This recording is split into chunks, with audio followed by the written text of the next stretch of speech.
1.2 the real number system. Asirratti immoo kan nuti ilaallu waa'ee real number ilaala jechuudha. Representation of rational numbers by decimals. Jalqaba irratti kan nuti ilaallu immoo lakkoofsa raashinaalii deesimaaliidhaan bakka buusu akkamitti gara deesimaaliitti jijjiirraa isa jedhu ilaalla. Kanaafuu viidiyoo kana jalqaba irratti like godhuudhaan jalqaba, akkasumas hanga xumura viidiyoo kanaatti wajjin turuu hin irraanfatina. Remember that a fraction is another way of writing division of one quantity by another. Maal jedha? Fraction jechuun karaa ittiin hiruu mala hiruu jechuudha. Karaa biraatiin ittiin barreessinudha jechuudha. One quantity by another. Quantity tokko karaa biraatiin kan itti barreessinudha jechuudha. Inni division jennuun fraction jennuun kun kana jechuun bifa a irra b'tiin yeroo kennutti fraction jedhama. Kanaafuu inni kun kana jechuun a over b yeroo jennutti maal jechuudha? A hiruu b jechuudha. Kanaafuu haala saniin inni kun karaa ittiin quantity tokko kabiraatiif hirree ittiin kennudha jechuudha. Any fraction of natural numbers can be expressed as a decimal by dividing the numerator by denominator. Fractioniin natural number kamiyyuu haala kamiin ibsamuu danda'a? Numeraatorii denominatoriidhaan hiruudhaan argamuu danda'a jechuudha. Numerator kan jennuun waamamaa isa jennuun sanii, denominator jechuun ammoo waamsisaadha jechuudha. Kanaafuu waamamaa hiruu waamamaa irra waamsisaa yeroo jennutti maal jechuudha? Lakkoofsa waamamaa san waamsisaadhaaf hiruu jechuudha. Hiikni isaa numerator by denominator jennaan Ingiliffaanii. Example shows that 3 over 8 and 7 over 12 can each be expressed as a decimal. 3 irra 8 fi 7 irra 12 kun akka isaan akka decimaaliitti ibsamuu danda'an express godheedha. Kanaafuu isa kaname ibsinee haa ilaallu. Kana jechuun 3 over 8 yeroo jennutti 3 maal jedhama? Numerator. 8 ammoo denominator jedhama jechuudha. Akkasumas 7 numerator denominator jennee haala kanaan ibsinaa jechuudha. Kanaafuu isa kana hiruudhaaf haala kamiin hiruu dandeenya? Kanaafuu haala kamiin hiruu dandeenya? 3 hiruu dandeenya jechuudha. 3 hiruu 8 bifa tirii fakkaatu kanaan muka fakkaatu kanaan fayyadamnee hiruu dandeenya jechuudha. Kanaafuu mee isa kanaa hiru. Jalqaba irratti haala kanaan barreeffannaa.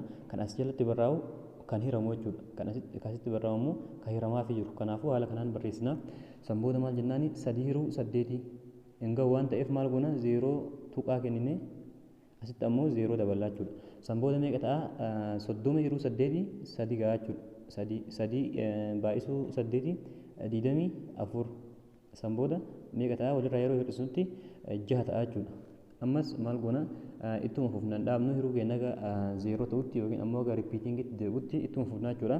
Sanboota 6 8 hiruu waan danda'amneef ammas 0 daballaaf jechuudha. Achi gubbaratti ammoo homaan daballu yeroo maaliif jalqaba 0 tuqaa waan jennee kaaneef kanaafuu 0 yeroo dabalutti homaa hin daballu jechuudha gubbaadhaaf. Sanboota 68 yeroo hiruu meeqa ta'a? 7 ta'a. 7 baay'isuu 8 56 ta'a. Sanboota walirraa yeroo hir'isu ammas meeqa arganna? 4 arganna jechuudha. 4 ammas 4 waan hin genneef 0 daballaa fi sanboota 40 hiruu 8 5 ta'a. Sanboota 5 baay'isuu 8 meeqa ta'a? 40 ta'a jechuudha. 40 hir'isuu 40 0 ta'a. Kanaafuu denominatorii rimeendariin keenya maal ta'ee jira? 0 ta'ee jira. Kanaafuu haala kanaan isa kana 0.375 jennee ibsuu dandeenya jechuudha. Isitti aanu hiruudhaaf ammoo 12 meeqaaf irra? 7 12 irraa jechuudha. 7 12 mee haa hiru? 7 12. Kanaafuu maal goona? Jalqaba irratti yeroo kanatti 0 tuqaa jennee kana waan hin geenyeef lakkoofsi kun asitti ammoo 0 daballaa fi sanboota isa kana yeroo hirruu meeqa ta'a? 5 ta'a. 70 12 5 ta'a. 5 baay'isuu 12 60 ta'a jechuudha. Kanaafuu yeroo walirraa hir'isu meeqa arganna? 70 hir'isuu 60 10 ta'a jechuudha. Sanboota ammas 10 12 waan hin geenyeef 0 daballaaf asitti. Sanboota meeqa ta'a? 8 ta'a jechuudha. Yeroo hirruutti 8 ta'a. 8 baay'isuu 12 96 ta'a. Yeroo walirraa hir'isu meeqa arganna? 4 arganna jechuudha. Ammas sanboota maal goona? 0 kennaa fi yeroo hirru ammas 3 ta'a. 3 12 yeroo baay'isnu meeqa ta'a? 36 ta'a. Sanboota ammas walirraa hir'isa. Yeroo walirraa hir'isu meeqa arganna? 4 arganna. ammas 0 dabalaaf. Kanaafuu 40 kun meeqa ammas 3 samboon ammas yeroo baay'isuun 36 ta'a, yeroo irraa isnu 4 ta'a jechuudha. Ammas 40 goona itti fufaa deemaa jiraachuudha wanni sadiin kun. Kanaafuu 3 jedhee haala kanaan itti fufaa deemaa jiraachuudha. Hin dhaabatu inni kun hiruu isaatti fufa 3 jechaa itti fufaa jechuudha. Kanaafuu haala kanaan isa ripiitingii goonee itti fufsiisnaa jechuudha. Amma kanarratti wanti nuti hubannu deesimaaliin lakkoofsi jalqabaa kun deesimaaliin isaa maal ta'ee jira? Dhaabatee jira jechuudha. Dhaabate jechuun ammoo rimeendariin hafteen maal ta'ee jira? 0 ta'ee jira. Lammaffaa irratti ammoo inni kun ammoo itti fufaa jira. Hiruun hin dhaabatu jechuudha. Inni kun itti fufaa 0.58 jedhee 3 jechaa itti fufaa jechuudha. Sadiin kun dhaabatu.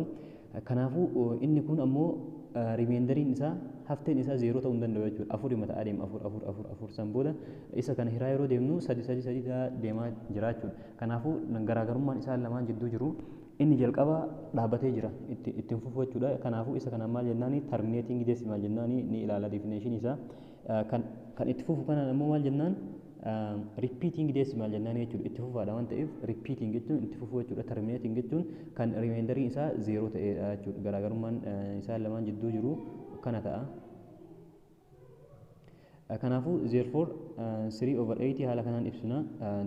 7/12 ammoo haala kanaan yeroo hirru isa kana ta'a jechuudha. The fraction or rational number 3/8 can be expressed as a decimal 0.375. Fractioniin 3/8 kun haala kamiin ibsamuu danda'a? Yeroo desimalitti jiru 0.375 ta'ee ibsamaa jechuudha. A decimal like 0.375 is called terminating decimal because the division ends or terminates when the remainder is 0. Lakkoofsonni akkanaa kun deesimaaliin akkanaa kun kan akka 0.375 jedhee dhaabbatu kun maal jedhama? Terminating decimal jennee waamna jechuudha. Sababni isaa divisionii isaa hiruun isaa kun maal waan ta'eef terminate waan ta'eef indi waan ta'eef waan xumurameef jechuudha. When the remainder is 0 remainder yookiin hafteen waan 0 ta'eef kanaafus kana maal jennaani terminating decimal jennee waamna jechuudha. The fraction 7/12 can be expressed as the decimal 0.58333 jennee itti fufsiifnee haala kanaan ibsina. Here the digit 3 repeats and the division does not terminate. Digitiin 3 kuni kan 3 jechaa deemu kun maal ta'ee jira? Repeat ta'ee jira jechuudha. Itti fufaa jira. Hin dhaabbatu irruma deddeebi'aa jira jechuudha. And the division does not terminate. Kanaafuu hiruun kun maal hin ta'u? Terminate hin ta'u jechuudha. Hin dhaabbatu. Akka jalqaba irratti dhaabbatisanii dhaabbatuu hin danda'u. Kanaafuu maal isaa itti fufaa jira? Remainderiin isaa itti fufaa jira jechuudha. 0 hin taane. A decimal like 0.58333 is called repeating decimal. Kanaafuu kana maal jennee waamna? Repeating decimal jennee waamna jechuudha. To show a repeating digit or a block of repeating digit in repeating decimal number, we put a bar above the repeating digit or block of digits. Repeating digit kana digitii itti fufaa jiru kana kan irra deebi'aa jiru kana keessa amma desimaalii kana keessa kan itti fufaa jiru meeqa? Kan irra deddeebi'aa jiru 3 jechuudha. Isa kana maal jennaani? Repeats jennee jirra. Kanaafuu kan itti fufaa jiru kana ibsuudhaaf haala kamiin ibsina? Mallattoo baarii fayyadamnaa jechuudha. Mallattoo baarii kana fayyadamnee baar jechuun haala kanaan 3 irratti akka sararaa kana goone kan ibsinu kana jechuudha. Kan irra deddeebi'aa jiru san qofa irratti maal goona? Baarii goona. Garuu ammoo yoo dijiitiin hundinuu irra deddeebi'aa kan jiraatu taate ni ilaalla. Fakkeenyaan dijiitii irra deddeebi'aa jiru san lakkoofsaan guutuu irra kennaa jechuudha. Kan irra deddeebi'aa jiru san. Kan irra deddeebi'aa hin jirre ammoo tuquu hin qabnu jechuudha. Akkasuma dhiifnu. And 0.0818181 can be written as 0.081 repeating jennee ibsinaa jechuudha. Kanaafuu kanaan 0.818181 gadhu kanaan kamtu irra deebi'aa jira? 81 kanatu irra deebi'aa jira jechuudha. 0 irra deebi'aa hin jiru. Kanaafuu maal godhuu qabna? Lakkoofsa kana as gabaabsinee barreessinee 81 kanatu irra deebi'aa jira waan ta'eef kanaafuu 81 kanarra maal goona? Baarii kennee ibsinaa jechuudha haala kanaan. This method of writing a repeating decimal is known as bar notation. Meetodiin nuti ittiin repeating decimalii kana ittiin barreessinu kun maal jedhama? Bar notation jennee waamna jechuudha. The portion of a decimal that repeats is called repeatandis. For example, in 0.58333 0.58 3 repeats. The repeatant is 3. Portioniin dijiitiin irra deddeebi'aa jiru sun deesimaalii san keessatti dijiitiin irra deddeebi'aa jiru sun maal jedhama? Repeatant jennee waamna jechuudha. Repeatant lakkoofsa irra deebi'aa jiru saniin. For example, kana keessatti amma kamtu irra deebi'aa jira? Sadiitu irra deebi'aa jira jechuudha. Kanaafuu sadiin kun maal jedhamee waamama? Repeatant jedhamee waamama jechuudha. Isa kana keessatti ammoo 1.777 kana keessatti kamtu irra deebi'aa jira? 7tu irra deddeebi'aa jira. Kanaafuu inni kun ammoo maal jedhamee waamama? Repeated jennee waamna jechuudha 7 kana. Lakkoofsi deesimaaliitiin gara bitaatti jiru ammoo repeat ta'uu hin danda'u. Kan tuqaa deesimaaliitiin booda gara mirgaatti jiru kanatu maal ta'a? Repeat ta'a malee kun repeat ta'uu hin danda'u jechuudha. Kana keessatti ammoo in 0.00454545 kana keessatti ammoo kamtu irra deebi'aa jira? 45 dha. Kanaafuu 45 kun maal jedhama? Repeatant jedhama jechuudha. Kan gubbaa kana keessatti ammoo 0.081 kana keessatti kamtu irra deebi'aa jira? 81 dha. Kanaafuu repeatantiin kam ta'a? 81 dha. 0.583 keessatti ammoo 3tu irra deebi'aa jira waan ta'eef 3 maal jedhama? Repeatant jennee waamna jechuudha.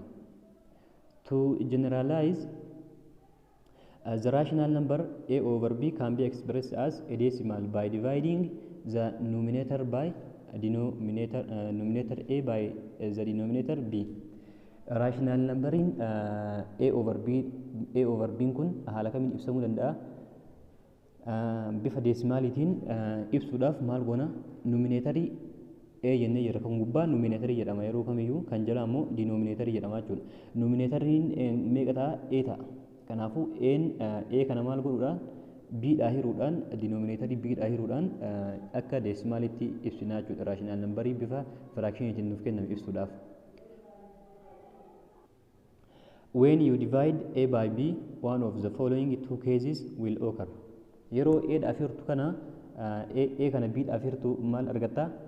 Keeziiwwan lama argatta jechuudha. Keezii tokkoffaa irratti the division process ends or terminates when a remainder of 0 is obtained. Yeroo divisioniin kun xumurame yookiin ammoo yeroo remainderiin 0 ta'e inni tokko yeroo remainderiin 0 ta'edha. Kana jechuun yeroo hiruun keessuun xumuramedha jechuudha. In this case, the decimal is called terminating decimal. Yeroo kana deesimaaliin kun maal jedhamee waamama? Terminating decimal jedhamee waamama jechuudha. Case 2 jalatti ammoo the division process does not terminate as the remainder never becomes 0. Such decimal is called repeating decimal. Division process kana keessatti yeroo hirtu kana keessatti ammoo maaltu hin xumuramu? Hiruun kee kun hin xumuramu jechuudha.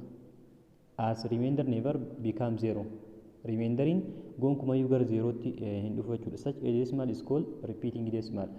Repeating decimal jennee waamna kan remainder yookiin ammoo hafteen 0 hin taane kanaan. Kanaafuu keezii lamatu jira. A yeroo B dhaaf hiru.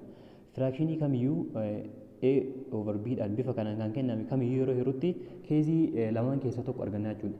Yookiin terminating arganna yookiin ammoo repeating decimalii arganna. Kanaafuu keezii lamaan kana qofatu jiraata jechuudha. Expressing terminating and repeating decimal as a fraction. Kan nuti amma ilaalaa turre fractionii gara deesimaaliitti deebisuudha. Kanaafuu amma ammoo terminating decimalii fi repeating decimalii haala kamiin gara fractioniitti deebisa kan jedhu haa ilaallu. Every terminating decimal can be expressed as a fraction or a ratio of two integers with a denominator of 10, 100, 1000 and so on. Haala kana itti fufachuudha. Terminating decimalii repeating decimal is on ta'in terminating decimal yeroo akka fractioniitti ibsinutti akka ratio integeroota lamaatti yeroo ibsinutti denominatoriin 10 irraa jalqabee 10 dhibba kuma jedhee haala kanaan itti fufaa deemaa jira jechuudha. Itti fufaa deema yeroo kamiyyuu terminating decimal yeroo ibsinutti. Repeatingin ammoo formula mataa isaa qaba, haala kanaan ibsuu hin dandeenyu. Kanaafuu mee isa kanaa ibsinu. Example 2. Express each of the following decimals as a fraction in its simplest formula or lowest term. Maal godhu jedha? Akka deesimaalitti ibsu jedha lowest termii isaatiin. Kanaafuu isa kana yeroo ibsinutti haala kamiin ibsina? Tokkoffaa formulaa fayyadamuu dandeenya. Inni biraa immoo haaluma kanaan ilaallee beekuu dandeenya jechuudha. Haala kamiin ibsuu dandeenya? 0.85.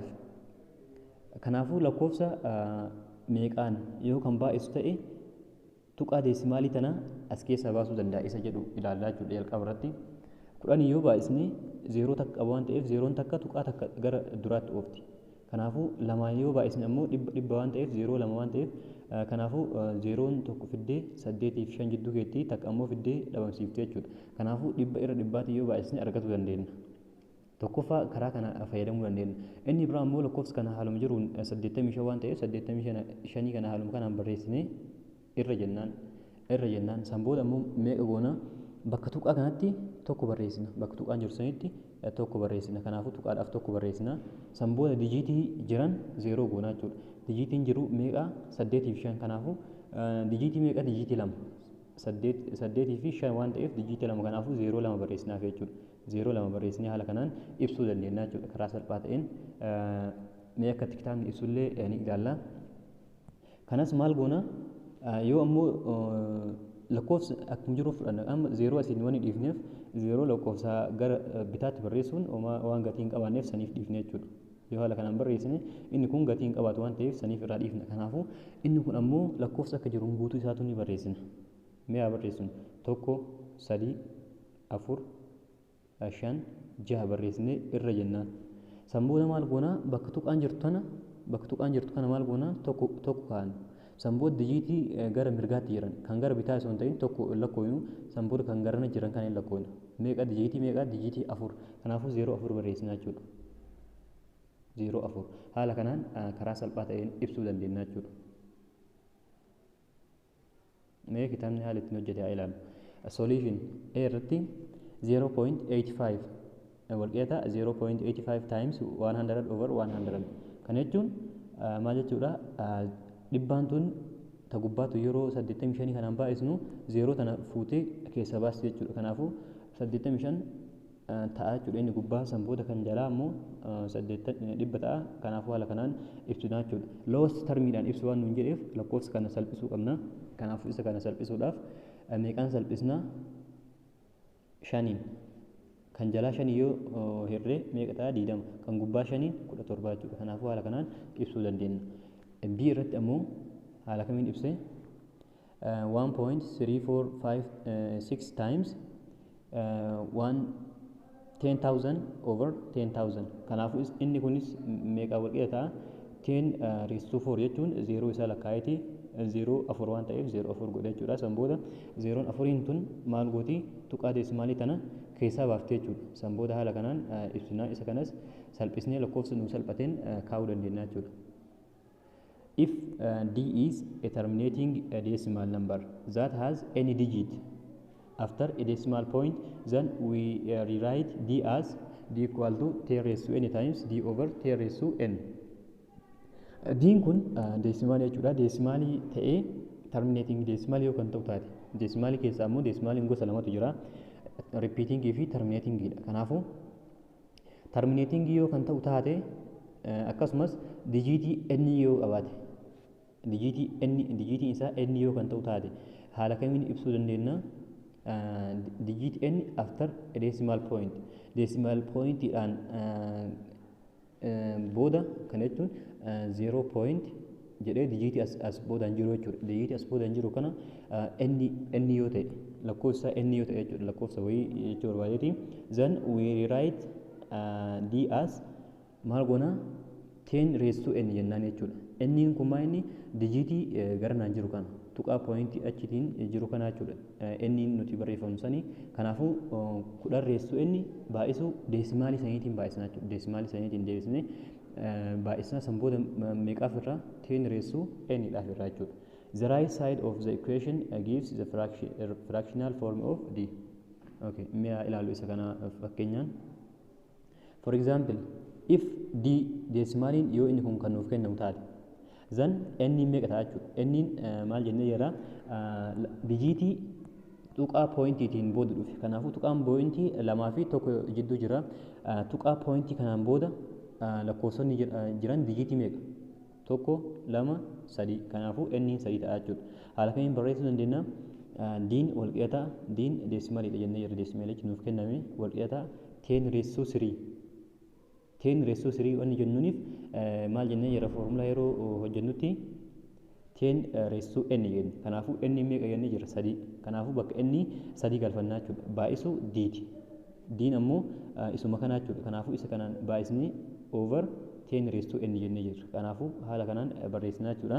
San booda 10 raised to 3 jechuun meeqa ta'a? Kumaa jechuudha. 0 kan qabu. Kanaafuu 0 sadiin tun maal gooti?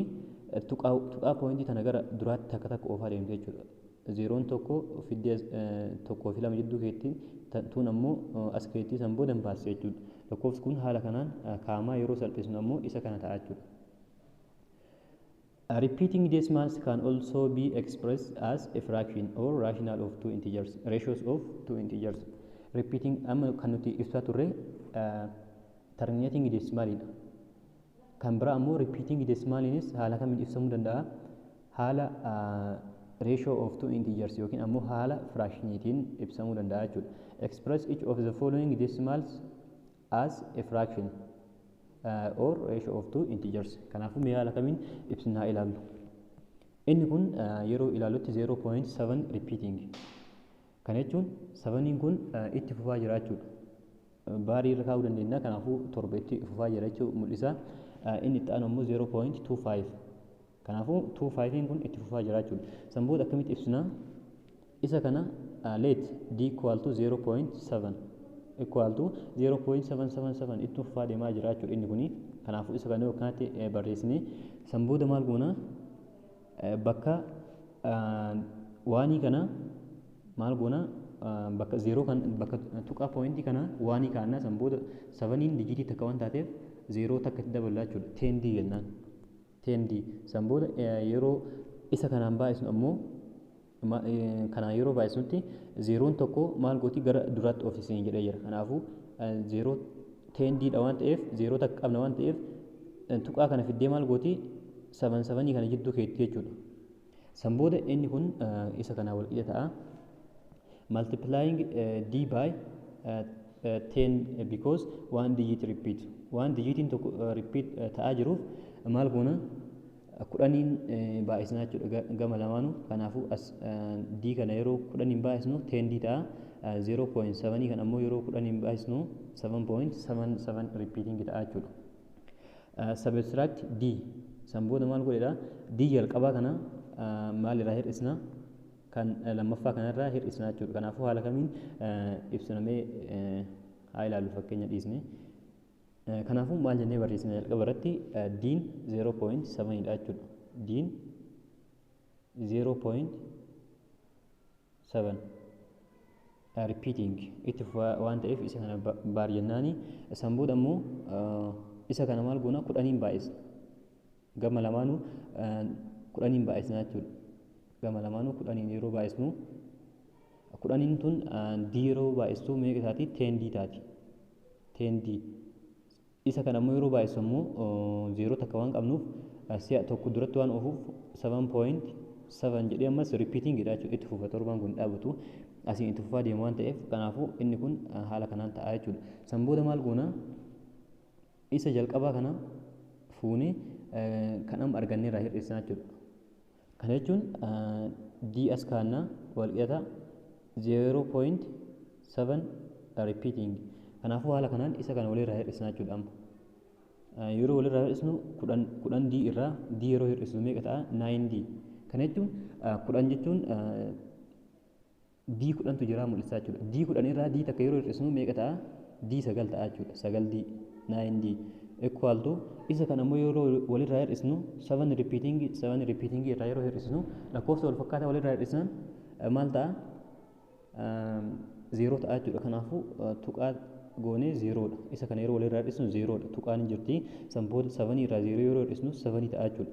San booda 7.0 jechuun 7 mataa waan ta'eef tuqaan tuqaadhaan booda 0 dhuftu gatii hin qabaattu jechuudha. Yoo lakkoofsi wayii hin jiraatin lakkoofsi wayii isii booda yoo kan jiraatu taate gatii qabaatti. Yookiin ammoo lakkoofsota lama jidduu yoo kan jiraatu taate gatii qabaatti. Yoo ammoo kophaa isii kan taatu taate hin dhiisnaa jechuudha. Homaa haga barbaaddaa baay'atu 0 jechaa yoo kan deemtu taate homaa fayyadu jechuudha. Isiin dhima dhiifna. Kanaafuu 9d equal to 7 jennee barreessina. San booda kan nuti argatu deemaa jirru d dha waan ta'eef maal goona? Over 9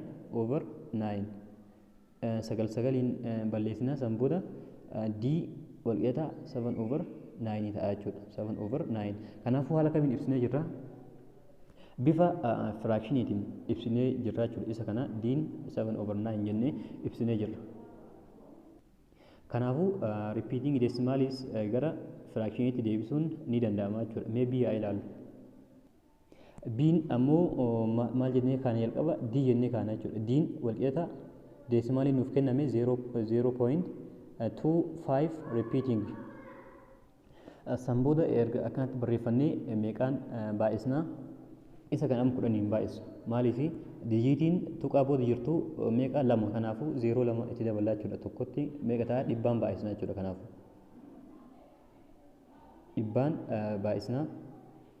San booda yeroo baay'isnutti dhibba lamaanuun baay'isnaa jechuudha. Diidhaanis ni baay'isna, kanaanis ni baay'isna. San booda dhibba yeroo diidhaan baay'isnu dhibba dii ta'a jechuudha. Dhibba dii walqixa ta'a.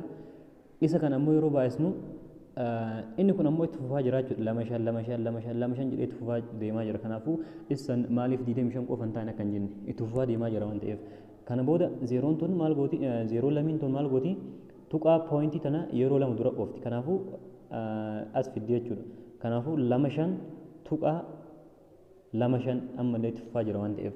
Maaliif 5 tun maaliif dhufte yoo kan jettan taate 5 kun ammas 5 jedhee itti fufaa deemaa jira waan ta'eef lakkoofsi kun hin xumuramu jechuudha. San booda maal goona? Isa jalqaba kana finnee kanarraa hir'isnaa jechuudha. Kanaafuu hir'isu d walqixa 0.25 repeating jennaani. San booda haala kamii walirraa hir'isna? Isa kana yeroo walirraa hir'isnu dhibba d irraa d takka yeroo hir'isnu dhibbarraa takka yeroo hir'isnu jechuudha. Kana jechuun kanaafuu meeqa ta'a? 99 d ta'a jechuudha. 99 d walqixa ta'a. Isa kana ammoo yeroo walirraa hir'isnu inni kun 0 ta'a. Kanaafuu 25 irraa 0 25 ta'a jechuudha. San booda hiruu meeqaa jennaani? 99 hiruu 99. San booda 99 hin baddi. Diin meeqa taati? 25 irra 99. Kanaafuu bifa fraactioniitiin haala kanaan ibsuu dandeenya jechuudha. Bii irratti 25 irra 99 jennee haala kanaan ibsuu dandeenya jechuudha.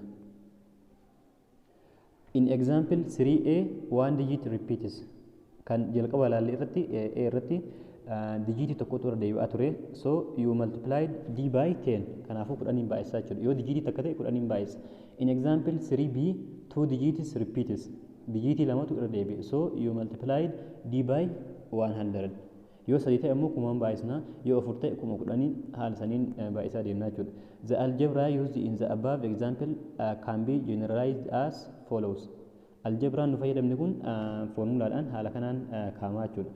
In general, if d is repeating decimal, d'n repeating decimal yoo kan ta'u taate, with k non-repeating, digiitiin irra hin deemine ammoo k jennee bakka buufannaa, and p repeating digits, p ammoo repeating digiitii irra deddeebi'aa jiru san yoo kan ta'u taate, after the decimal point, then the formula haala kamiin kaama?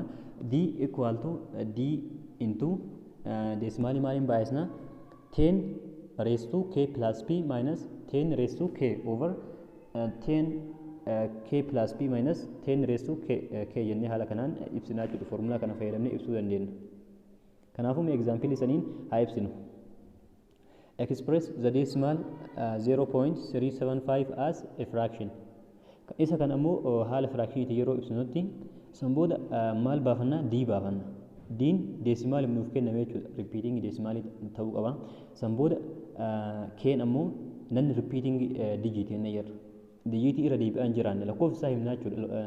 Isa osoo hin ta'in lakkoofsi isaa meeqa akka ta'e, digiitiin isaa meeqa akka ta'e. Kanaafuu kan irra deebi'aa hin jiraanne meeqa? 3 kanaa jechuudha. Kanaafuu 3 digiitii tokko qofa waan ta'eef tokkeen waan jennee ibsina. P'n ammoo p'n repeating digit jennee jirra. Kanaafuu p'n ammoo kan irra deebi'aa jiru 75 dha. 75 jechaadha. Digiitii meeqatu irra deebi'aa jira? 2 qofatu irra deebi'aa jira jechuudha. Kanaafuu 2 jennee haala kanaan ibsina. San booda haala kamiin hojjannaa? K plus p meeqa? Keen 1 dha jennee jirra. P ammoo 2 dha. Kanaafuu 3 ta'a jechuudha. K plus p walirratti. Isa kana haala kanaan yoo fayyadamnee kan ibsinu taate, kanaafuu foormulaa kanatti yoo kan galchinu taate, d'n maal jennee jirra? walqixa. Kanaafuu maal jennee ibsina? Diin 0.75 meeqaan baay'ise jedha? 10 raised to k plus p over minus haala kanaan 10 raised to k plus p minus 10 raised to k. Kanaafuu 10 raised to k plus p. K plus p meeqa jennee yeroo wal idaanee jira waan ta'eef meeqa ture? 3 ture. Kanaafuu 10 raised to 3 minus 10 raised to k ammoo meeqa ture? 1 dha jechuudha. Kanaafuu 10 raised to 1 jennaan over 10 raised to 3 minus 10 raised to 1. Isa kana haala kanaan barreessinaa jechuudha. Sanbooda ammoo maal goonaa? Sanbooda maal goonaa? 10 raised to 3 jechuun meeqa ta'a? 1000 takka ta'a jechuudha. Kanaafuu meeqa barreessinu? 0.75 times 1000 hir'isuu 10 10 raised to 1 jechuun 10 irra 1000 hir'isuu 10 jechuudha. Kanaafuu haala kanaan step isaa isinitti mul'isuuf waan ta'eef fakkeenya ilaalee taruu bira darbuu hin dandeenya. Garuu ammoo wanti isin hubachuu qabdantu jira bakka kanatti. Kan hammattuu keessaa seera maatisii irratti maal jennee jirra? Kan hammattuu keessaa hojjenne jalqaba irratti wanta kamiyyuu yeroo hojjennu. Garuu ammoo amma yoo kan hammattuu keessaa yoo kan hojjennu taate inni kun sirrii nuun dhufu jechuudha. Kan hammattuu keessaa kana 100 hir'isuu 90 ta'a jettanii akkan hojjenne hin danda'amu jechuudha seera saniin. Jalqaba maal godhuu qabna? 0.75 kana kan gubbaa kanaan inni kun meeqa of jalaa qaba? Tokko of jalaa qabaatu danda'a. Kanaafuu tokko kan ammoo meeqaan baay'isnaa? Isuma kanaan baay'isnaa jechuudha. Jalqaba irratti maal goona? 0.75 kana kumaanis ni dhibbaanis ni inni kun 1000 ta'uu qaba. Inni kunis 1000 ta'uu qaba jechuudha. Kumaanis ni baay'isnaa. San booda ammas isuma kana meeqaan baay'isnaa? 10 baay'isnaa jechuudha. Kanaafuu yeroo baay'isnutti inni kun 75 jechaa itti fufaa jechuudha lakkoofsi kun. Kanaafuu 0 tun si'a 3 duratti oofti. Lakkoofsi kana jechuun mee haa barreessinu jalqaba irratti 0.75 jechaa itti fufaa deemaa jira jechuudha lakkoofsi kun ittuma fufu. Kanaafuu si'a 3 yeroo duratti oofnu 0.3 waan ta'eef si'a 3 duratti oofna as finnaa jechuudha. Kanaafuu yeroo san meeqa ta'ee jira? 757 tuqaa 57 ta'aa itti fufaa jechuudha. Kanaafuu haala saniin baay'isnaa jechuudha. Mee haa baay'isnu? Waa dagannee jirra asittis 0.375 dha waan ta'eef 3 barraa'uu qabdi. 3 barreessuu qabna jechuudha bakka lamaan jettu. Kanaafuu asis meeqa jira? 3. Garuu ammoo 3 takkum tana qofa taati waan irra deebi'aan jiraanneef. Kanaafuu maal goona? Tuqaan as jirti waan ta'eef si'a 3 yeroo dura oofnu asii fuunee as finnaa, san booda asii fuunee as finnaa, asii fuunee as finna. 375 tuqaa 75 jedhee ammas 75 jedhaa deema waan ta'eef repeating jennaan jechuudha hir'isuu. Ammas maal goona? 10 baay'isna lakkoofsa kana. 10 yeroo baay'isnu ammoo eessa fidaa? Si'a tokko qofa dura oofu waan ta'eef 3 fi 7 jidduu fidaa jechuudha. Kanaafuu 3 tuqaa 75 jedhee 75 ammoo repeating jedha waan ta'eef haala kanaan barreessina. San booda ammoo irra meeqaa jennaan? 1000 hir'isuu 10 meeqa ta'a? 990 ta'a jechuudha. Kan jala ammoo walirraa yoo hir'isnu rakkoo hin qabaatu. Garuu ammoo kan gubbarra jiru kana 1000 hir'isuu 10 kan jedhu kana deesimaaliidhaan baay'isnu malee walirraa hir'isuu hin danda'amu jechuudha seera isaa guutuudhaaf. Kanaafuu lakkoofsa kana yeroo walirraa hir'isnu inni kun 375 tuqaa 75 repeatingidha. San booda ammas 3 tuqaa 75 repeatingidha jechuudha inni kunis. Kanaafuu lakkoofsa kana yeroo walirraa hir'isnu 0 ta'a inni kun. Kanaafuu meeqan nu hafa? 375 irraa 3 yeroo hir'isnu meeqa ta'a? 372 jechuudha. Kanaafuu 372 hiruu 990 jennee haala kanaan ibsuu dandeenya jechuudha foormulaa fayyadamnee. Haala kanaan isa kana ibsuu dandeenya. Kanaafuu lakkoofsi hammattuu keessaa san jalqaba deesimaaliidhaan baay'isan malee walirraa akka hin hir'ifne jechuu isin hubachiisuu barbaadeeti. Yoo ammoo kan walirraa hir'isa yoo kan ta'u taate sirrii isin hin dhufu jechuudha. Karaa baay'ee isin dhufu waan ta'eef haala saniin fayyadamuu qabdanii. From example 1, 2, 3 and 4 you conclude the following. Example-iiwwan hojjenne kan irraa maal hubatta kanneen armaan gadii kana hubatteedha. Kanaafuu tokkoffaa irratti wanti nuti hubannu every rational number can be expressed as either terminating decimal or repeating decimal. Jalqaba irratti wanti nuti hubannu rational numberiin kamiyyuu akka maalitti ibsamuu danda'a? Terminating decimalii fi repeating decimalitti ibsamuu danda'a jechuudha. Yookiin decimalii dhaabbataa yookiin ammoo repeating decimal decimalii itti fufaa ta'ee ibsamuu danda'a jechuudha. Kanaafuu isaan kanneen lamii keessaa rational numberiin kamiyyuu tokkotti ibsama malee lamaan itti wal bira ibsamuu danda'u. Lammaffaa irratti ammoo every terminating or repeating decimal decimal represents a rational number. Terminating decimaliin kamiyyuu yookiin ammoo repeating decimaliin kamiyyuu haala kamiin ibsamuu danda'a? Rational numberii ta'ee ibsamuu danda'a jechuudha. Kanaafuu kana jechuun rational numberii gara decimalitti deebisuu dandeenya. Decimalis deebinee gara rational numberitti deebisuu dandeenya jechuudha. Isa kana hubachuu qabna. Irrational number amma immoo lakkoofsa raashinaal ilaallee jirra. Akkasumas natural numberii, whole numberii fi kanneen intijerii ilaallee jirra. Amma immoo kan nuti ilaallu irrational number lakkoofsa irraashinaalii ilaallaa jechuudha. Lakkoofsa irraashinaalii jechuun immoo faallaa maaliiti? Raashinaaliiti. Kanaafuu mee haa ilaallu. Inni kun irraashinaaliin kun raashinaaliidhaan tokko bitee jechuudha. Irraashinaal yeroo jennu raashinaali ta'uu danda'u mee haa ilaallu. Remember that terminating or repeating decimals are rational numbers. Terminating decimal fi repeating decimalin maalidha? Rational numberidha. Since they can be expressed as fraction. Kanaafuu akka fractionitti ibsamuu danda'an. The square roots of perfect squares are also rational number. Square rootiin lakkoofsa square sirrii kan bahuu danda'anii jechuudha. Kan raadikaala yaalaa bahuu danda'anis maalidha? Rational numberidha. For example, square root of 4 is a rational number since square root of 4 equal to 2. 2 waan ta'eef lama ta'ee waan bahuuf kanaafuu inni kun maal jennaan perfect square dha. Kanaafuu inni kun yeroo bahu kana maal ta'ee ibsamuu danda'a? 2 over 1 jennee ibsuu dandeenya. Lakkoofsi kamiyyuu maal of jalaa qaba? Tokko of jalaa qaba. Kana jechuun lama yeroo tokko lamuma ta'a waan ta'eef haala kana yeroo ibsunutti maal goonee jira? Rational numberii goonee jirra jechuudha. Similarly, 0.09 is a rational number because 0.09 equal to 0.3 is a rational number. Kanaafuu isa kanas inni kunis rational number dha jechuudha. Maal ta'ee bahuu danda'a? Yeroo baafnee ilaalutti 0.3. 0.3 jechuun ammoo maal jechuudha? Rational number dha. Haala kamiin? Repeating decimal terminating decimal waan ta'eef decimal dhaabbataa waan ta'eef inni kun maal jennee jirra? Terminating decimaliin rational number dha. Akkasumas repeating decimaliinis rational number jennee jirra jechuudha. Decimaliin kamiyyuu kanaafuu repeating fi decimaliin kamiyyuu osoo hin ta'in decimalii ta'ee garuu ammoo kan rationalii hin taane jira. Isa inni ilaalaa jechuudha. Irrationalii kan jennuuntu jira.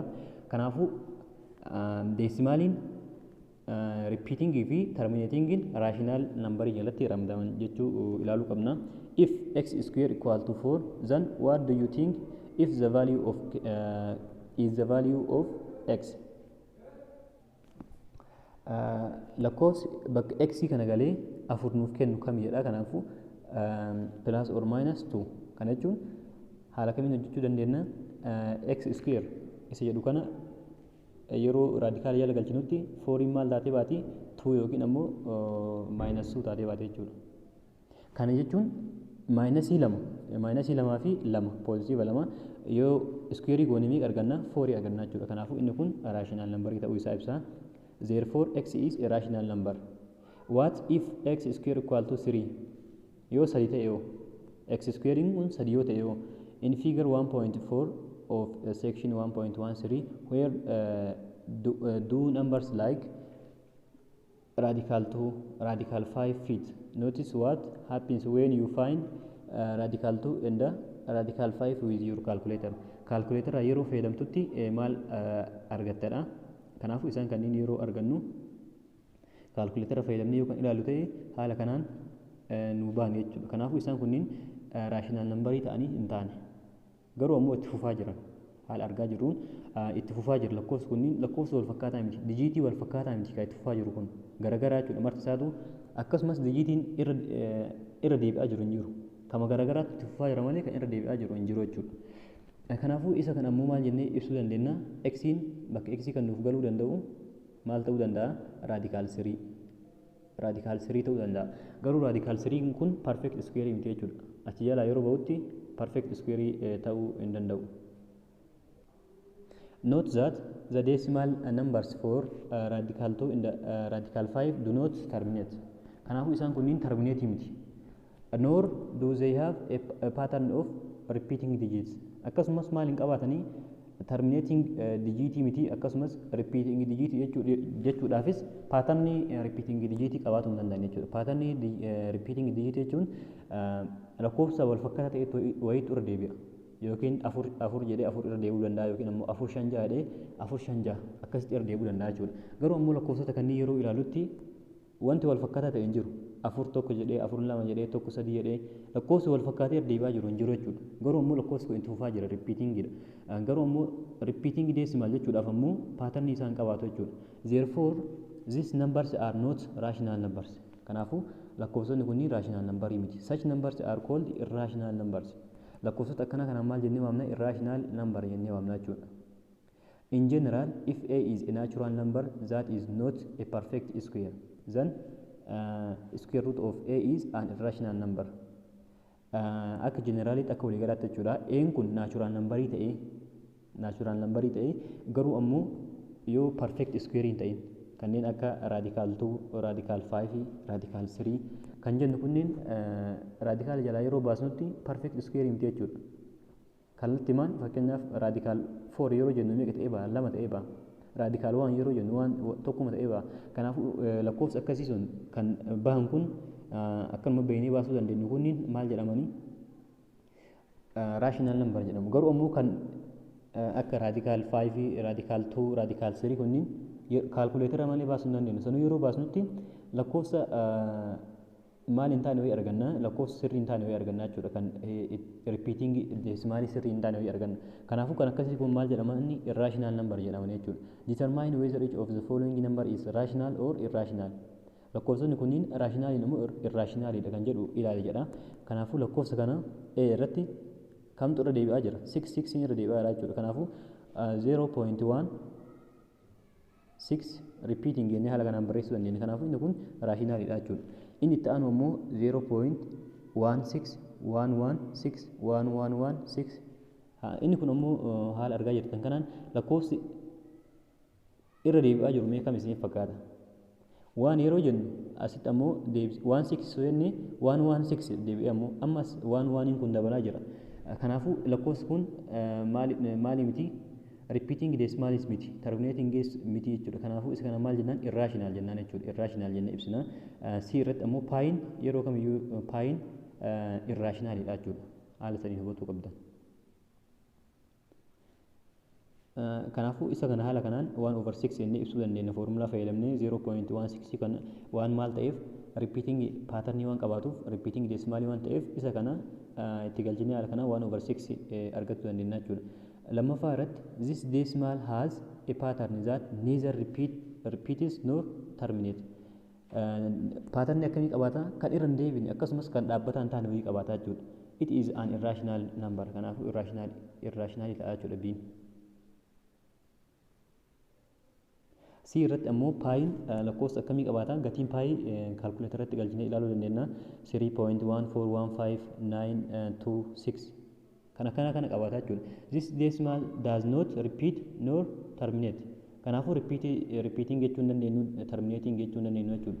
It is an irrational number. Kanaafuu inni kunis an irrational number ta'a jechuudha. The fraction 22/7 is an approximation to the value of pi. 22/7 kana maal goona? Gara pi kanatti approximate goona jechuudha. It is not the exact value. Garuu ammoo exact value isaati miti. Approximate yeroo goonu garuu 22/7 kana lakkoofsa kanaan walitti dhiyaataa jechuudha.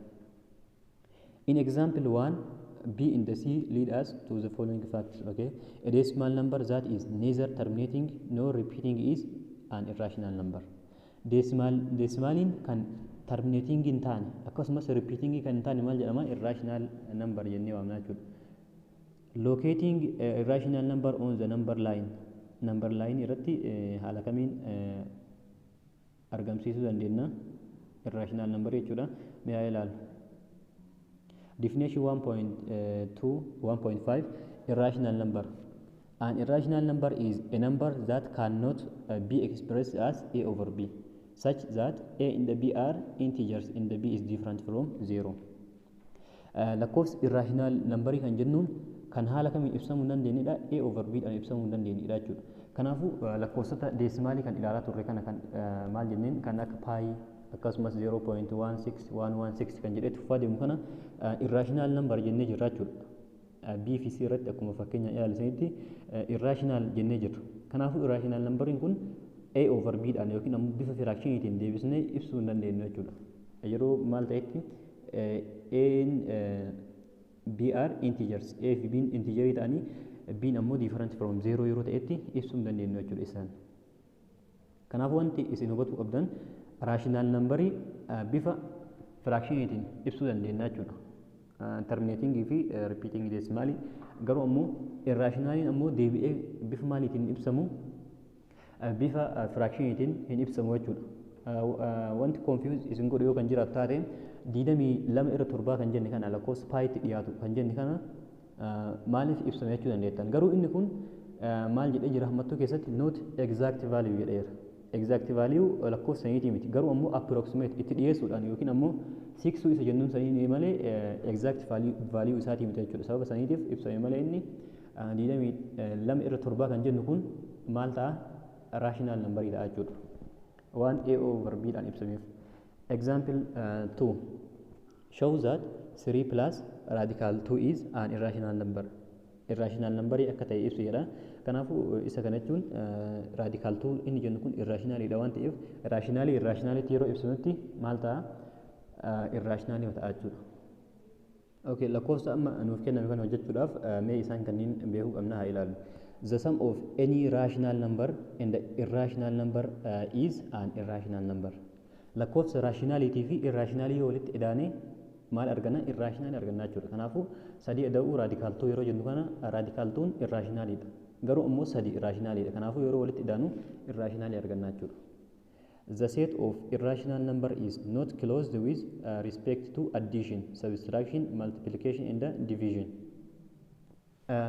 Irrational numbering closed into respect to addition, subtraction, multiplication and division.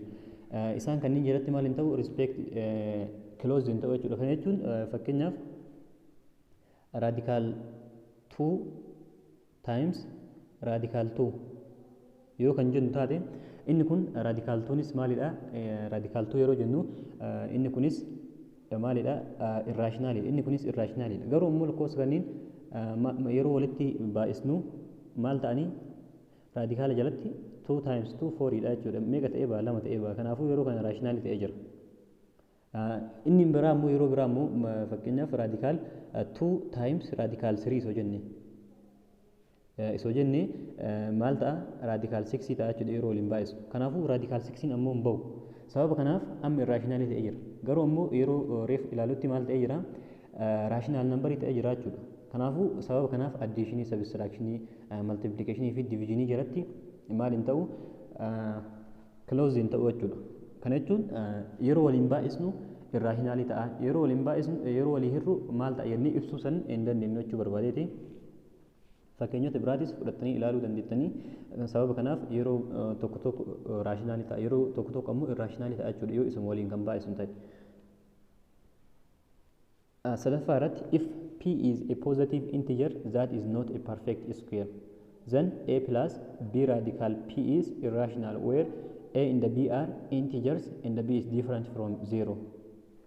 P a positive integer ta'e akkasumas not a perfect square. Perfect square yoo kan hin taane taate maal ta'a? Irrational numberii ta'a jechuudha. Yeroo a b'n integerii ta'anii b'n ammoo different from 0 ta'e. Kana jechuun mee fakkeenyaan isa kana ilaallu 3 plus radical 2.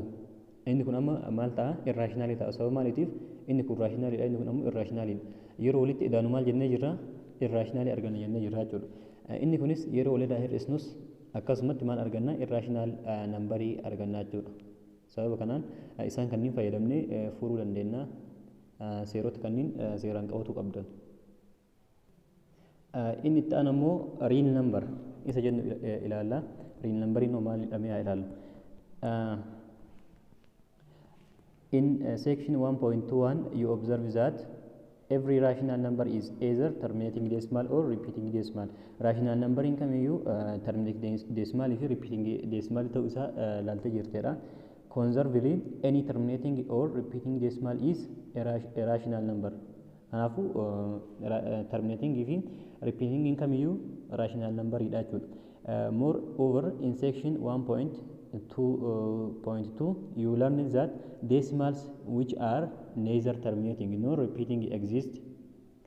Kanaafuu maal laallee jira section kana jalatti ammoo 1.2.2 jalatti ammoo decimaliin bifa kamiin ibsamuu hin dandeenye bifa terminating fi bifa repeating itiin argamuu hin dandeenyes ilaallee jira jechuudha. For example 0.13133133 such decimals are defined to be irrational number. Kana wanni maal jedhamanii waamanu irrational number jennee waamnaa jechuudha ilaallee jira. So a decimal number can be irrational or an irrational. Kanaafuu decimal numberiin maal ta'uu danda'anii rational numberii fi irrational numberii ta'uu danda'anii jechuudha. Garuu ammoo terminating fi repeating yeroo jennutti maal ta'anii rational qofa ta'an. Decimal yeroo jennu ammoo every decimal number is rational number yoo jenne false ta'a jechuudha. Maaliif irrationalis ta'uu danda'a waan ta'eef. Garuu ammoo every repeating decimal in the terminating decimal is rational yoo kan jennu taate ammoo maal ta'a true ta'a jechuudha.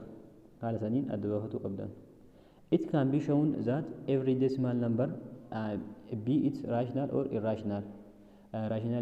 Decimal in kamiyyuu rational fi irrational ta'a can be associated with a unique point on the number line and conservatively that every point on the number line can be associated with a unique decimal number either rational or irrational. Maal godhuu dandeenya akkasumas line number irrattis ibsuu dandeenya jechuudha. This is usually expressed by saying that there exists a one-to-one correspondence between the set C and the D where the sets are defined as follow. C kan jennuun P ta'ee P is a point on the number line. Point maalirra jirtu line number irra kan jirtu yoo kan taane. D ammoo D is a decimal number. D ammoo yoo decimal number ta'e haala kanaan line number irratti ibsuu dandeenya jechuudha. Mee definition kana ilaalu isa wal fakkaata waan ta'eef. A number is called a real number if and only if it is either a rational number or an irrational number. Lakkoofsi maal jedhamuu danda'a real number jedhamuu danda'a jechuudha.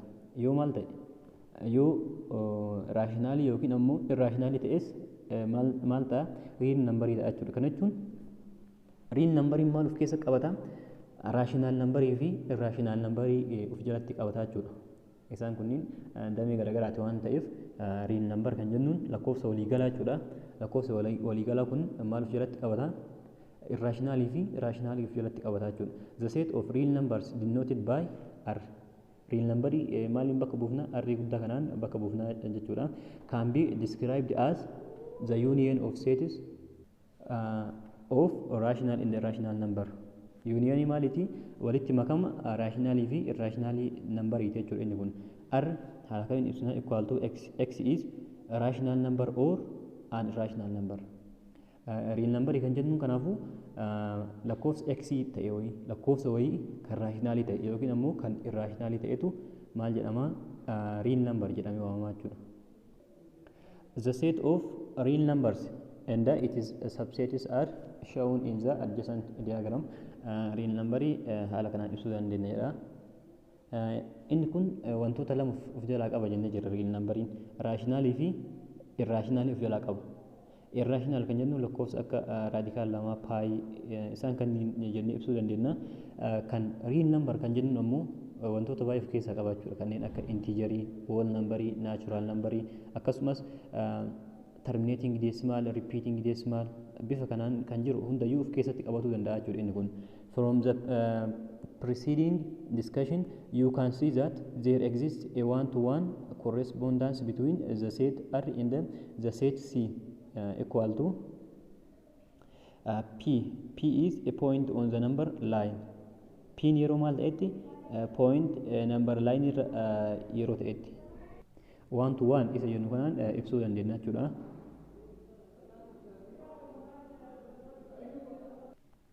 It is good to understand and appreciate the existence of one-to-one correspondence between any two of the following states. Maal jedha understand godhuu fi appreciate godhuun bareedaadha. One-to-one existence kan jennu kan martinuu point isaanii irratti garagara ta'anii argamanii jechuudha. Lakkoofsonni real numberii kamiyyuu tokkoffaa irratti d equal to x is a decimal point yoo kan ta'u taate p ammoo x ta'e x is a point on the number line number line lakkoofsa sarara lakkoofsa irratti kan argamu jechuudha. r'n ammoo x is a real number x'n real number yoo kan ta'u taate haala kanaan isa kana understand godhuun bareeda jedha. Since all real numbers can be located on the number line. Kanaafu real numbering kamiyyuu lakkoofsi real numberii kamiyyuu maal ta'uu danda'a sarara lakkoofsaa irratti ibsamuu danda'a jechuudha. The number line can be used to compare and order all real numbers. Number line kanaafuu maaliif nu gargaara? Lakkoofsa real numberii kamiyyuu number line irratti akka argaman gochuu fi akkasumas isaan san wal madaalchisuudhaaf nu gargaara jechuudha. For example, using the number line, you can tell that minus 3 is less than 0 and the radical 2 is less than 2.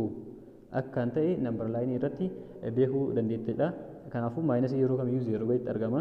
Radical 2 yeroo jennu immoo 2 dha gadi jechuudha. Maaliifi 1 point something jedhee waan bahuuf kanaafuu inni kun isa gad ta'a jechuudha. Inni kun ammoo maal godhedha? Calculator fayyadamii wal dura duuba isaaniitiin kaa'edha. Kanaaf isaan fayyadamtanii ilaaluu dandeessanii. Here are two important properties of order. Isaan kan ilaallu tokkoffaa irratti trichotomy property seera trichotomy kan jennutu jira. For any real numbers a in the b one in the only one of the following is true. Kanneen keessaa inni tokko dhugaadha jechuudha. A is less than b. N yeroo kamiyyuu less than b ta'a yookiin ammoo walqixa b ta'a yookiin ammoo irra guddaa b ta'a jechuudha. Kanaafuu inni kun lakkoofsa kamiifuu fudhannee yeroo ilaallutti lakkoofsa lama yeroo wal madaalchisnu yookiin irra guddaa ta'a yookiin walqixa ta'a yookiin ammoo isaa gad ta'a jechuudha. Transitive property of order. Transitive kan jennu ammoo for any three real numbers sadiif ammoo real numberii sadiif a b c if a is less than b and b is less than c then a is less than c. Kana jechuun yoo n less than b ta'e b ammoo less than c ta'e n less than c ta'a jechuudha. Kana jechuun fakkeenyaaf lakkoofsa naa fudhannu. Fakkeenyaaf 2 3 5 fudhannu. 2 3 5 a b c haa jennu isaan kanneen a b c. Kanaafuu jalqaba irratti a less than b nuun jedhe. Kanaafuu 2 less than 3 dha jechuudha. Kun sirriidhaan beekna. Akkasumas b less than c.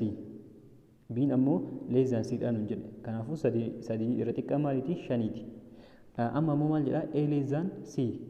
A ammoo less than c dha jechuudha. Kanaafuu a meeqa jennee jirra? 2 less than c ammoo 5. Kanaafuu inni kun sirriidha jechuudha. 2 irra xiqqaa 5ti. Kanaafuu inni kun sirrii ta'a. Haala kanaan lakkoofsa fudhannee fakkeenya ilaaluu ni dandeenya. A third property stated below can be derived from the trichotomy property in the transitive property of order. Property sadaffaa ammoo maalirraa derived ta'a? Seerota amma ilaalaman kanneen irraa derived ta'a jechuudha. Maal jedha inni ammoo for any two non-negative real numbers. Negative real numberii kan hin ta'in lakkoofsota non-negative kan ta'an positive kan ta'an jechuudha. AB yoo kan fudhannu taate a square is less than b square then a is less than b. Yoo a squarein b squareidhaa gadi kan ta'u taate n b dhaa gadi jechuudha. Maaliifi lakkoofsi kamiyyuu squarein isaa wal caala waan ta'eef lakkoofsa fakkeenyaaf 2 yoo kan fudhannu taate 2 square yeroo goonu 4 ta'a. 3 yoo fudhanne immoo 9 ta'a jechuudha. Kanaafuu yoo lakkoofsonni sunniin wal caalan squarein isaaniitis wal caala jechuudha. Kana jechuun squarein lakkoofsota lama wal caalennaan lakkoofsonni lamaanis wal caalan jechuudha. Haaluma kanaan ibsuu dandeenya. You can use this property to compare two numbers without using calculator. Calculator isin fayyadamin kanaafuu maal fayyadamuu dandeetta? property kana fayyadamtee lakkoofsota lama akkamitti akka wal caalan ibsuu dandeetta jechuudha. Compare godhuu dandeetta. For example, let us compare 5/6 in the radical 3/2. Isa kan 5/3 yeroo fudhannutti 5/6 meeqa ta'a? 25 irra 36. Kanas yeroo square goonu square tun isa kanan balleessitu waan ta'eef kanaafuu 3 isa kana immoo yeroo square goonu 4 dha jechuudha. 27 irra 36. Kanaafuu haala kanaan lakkoofsa kana hirree compare godhuu dandeenya jechuudha. Kanaafuu barnoota keenya kan guyyaa irraa haala kanaan xumurree jirra. Yeroo itti aanu viidiyoo biraatiin wal agarra. Viidiyoo kana immoo like, share hiriyoota keessaniif godhuu irraanfatina. Chaanala kanaaf yoo haaraa taatan ammoo chaanala kana akka guddatuuf yookiin ammoo viidiyoon afaan Oromootiin dalagamu hedduu waan hin jiraanneef hin beeytanii. Kanaafuu namoota hedduu bira akka ga'uuf chaanala kana subscribe godhuu hin irraanfatina na jajjabeessuudhaaf. Akkasumas viidiyoo kana yoo like gootan ammoo namoota hedduu bira ga'uu waan danda'uuf kanaafuu like godhuu hin dagatina. Akkasumas chaanala kana guruupiiwwan garaagaraa kan akka teelegiraamaa, feesbuukaa fi kanneen kana fakkaatan guruupiiwwan fayyadamtan irratti sheer godhuu hin irraanfatina. Galatooma. Kanaafuu viidiyoo biraatiin hanga walitti deebinutti nagaatti.